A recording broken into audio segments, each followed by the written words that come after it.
BJP. സ്ഥാനാർത്ഥി അനിൽ വിജും സ്വതന്ത്ര സ്ഥാനാർത്ഥി ചിത്ര സർവാരും കളം നിറഞ്ഞു നിൽക്കുന്ന ഹരിയാനയിലെ അംബാലയിലെ ബജാജ ചൌക്കിൽ കുമാരി സെൽജിയുടെ സാന്നിധ്യം കോൺഗ്രസ് പ്രവർത്തകരെ ആവേശത്തിൽ ആഴ്ത്തിയിട്ടുണ്ട്. പാർട്ടി സ്ഥാനാർത്ഥി പർവീന്ദർ സിംഗ് പരിയുടെ പ്രചാരണ പരിപാടികൾക്കായാണ് സെൽജി എത്തിയത്. കോൺഗ്രസ് ഹരിയാനയിൽ വൻ വിജയത്തിലേക്കാണ് കുതിക്കുന്നതെന്നും ബി.ജെ.പിയുടെ ഭരണത്തിൽ ജനങ്ങൾ പൊറുതിമുട്ടിയെന്നും സെൽജ പറയുന്നുണ്ടായിരുന്നു. കോൺഗ്രസ് സീറ്റ് നൽകാത്തതിനെ തുടർന്നാണ് സ്വതന്ത്ര സ്ഥാനാർത്ഥിയെ ചിത്ര സർവാർ മത്സര രംഗത്ത് ഇറങ്ങിയത്.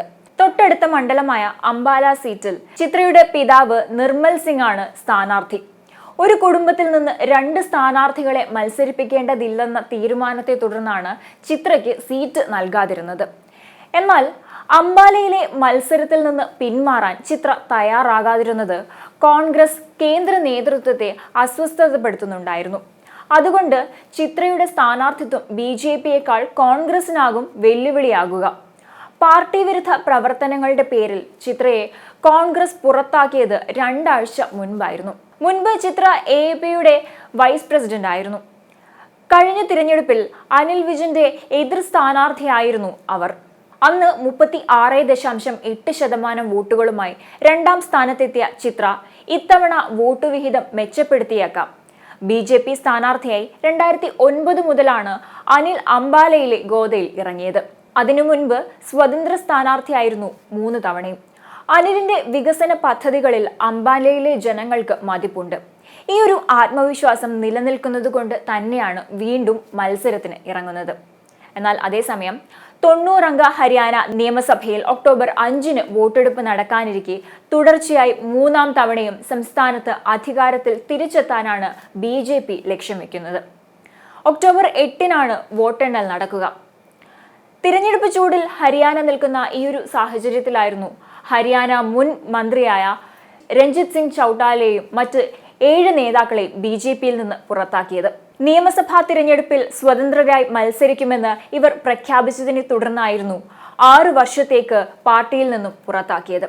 ചൌട്ടാല ഉൾപ്പെടെ 7 നേതാക്കളെ അച്ചടക്ക നടപടിയുടെ ഭാഗമായി 6 വർഷത്തേക്ക് പുറത്താക്കിയതായി ഹരിയാന ബി.ജെ.പി. നേതാവ് മോഹൻലാൽ ബദോലി അറിയിച്ചിരുന്നു. റാനിയ സീറ്റ് നിഷേധിച്ചതിനെ തുടർന്ന് ചൌട്ടാല ബി.ജെ.പി. വിടാൻ നേരത്തെ തന്നെ തീരുമാനിച്ചിരുന്നു. കഴിഞ്ഞ വർഷം നടന്ന ലോക്സഭാ തിരഞ്ഞെടുപ്പിന് മുന്നോടിയായി ബി.ജെ.പിയിൽ ചേരുന്നതിന് മുൻപ് ചൌട്ടാല നിയമസഭാ അംഗത്വം ഉപേക്ഷിച്ചിരുന്നു. പാർലമെന്റ് തിരഞ്ഞെടുപ്പിൽ ഹിസാറിൽ നിന്ന് മത്സരിച്ച ചൌട്ടാല പരാജയപ്പെടുകയായിരുന്നു ഉണ്ടായത്.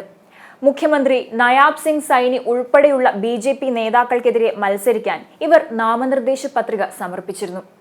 ഇതിനെ തുടർന്നാണ് പാർട്ടി നടപടി സ്വീകരിച്ചത്. രഞ്ജിത് സിംഗ് ചൌട്ടാലയ്ക്ക് പുറമെ സന്ദീപ് ഗാർഗ്, സൈൽറാം ശർമ്മ, ബച്ചൻ സിംഗ് ആര്യ, രാധ അലാവത്ത്, നവീൻ ഗോയൽ, കെഹാർ സിംഗ് റാവത്ത് എന്നിവരാണ് പുറത്താക്കപ്പെട്ട മറ്റ് നേതാക്കൾ. നേതാക്കൾക്കിടയിൽ ഐക്യം കൊണ്ടുവരാൻ സാധിക്കാത്ത പാർട്ടിക്ക് എങ്ങനെയാണ് സംസ്ഥാനത്ത് സ്ഥിരത കൊണ്ടുവരാനാകുമെന്ന് കോൺഗ്രസിനെ ഉന്നം വെച്ചുകൊണ്ട് പ്രധാനമന്ത്രി നരേന്ദ്രമോദി പ്രചാരണത്തിനിടെ ചോദിക്കുകയുണ്ടായിരുന്നു. ആര് മുഖ്യമന്ത്രിയാകുമെന്ന കാര്യത്തിൽ കോൺഗ്രസിൽ തർക്കമുണ്ടെന്നും മോദി ആരോപിച്ചിരുന്നു. ഇതിന് പിന്നാലെയായിരുന്നു ബി.ജെ.പിയിലും ഉൾപാർട്ടിയിൽ സ്വരച്ചേർച്ചയില്ലായ്മ രൂക്ഷമാവുകയുണ്ടായത്. പാർട്ടി വിരുദ്ധ പ്രവർത്തനങ്ങളുടെ പേരിൽ 13 നേതാക്കളെ ഹരിയാന കോൺഗ്രസും പുറത്താക്കിയിരുന്നു. സീറ്റ് ലഭിക്കാത്തതിൽ സ്വതന്ത്രരായി മത്സരിക്കാൻ തീരുമാനിച്ചതിനെ കണക്കിലെടുത്തായിരുന്നു അച്ചടക്ക നടപടി സ്വീകരിച്ചത്.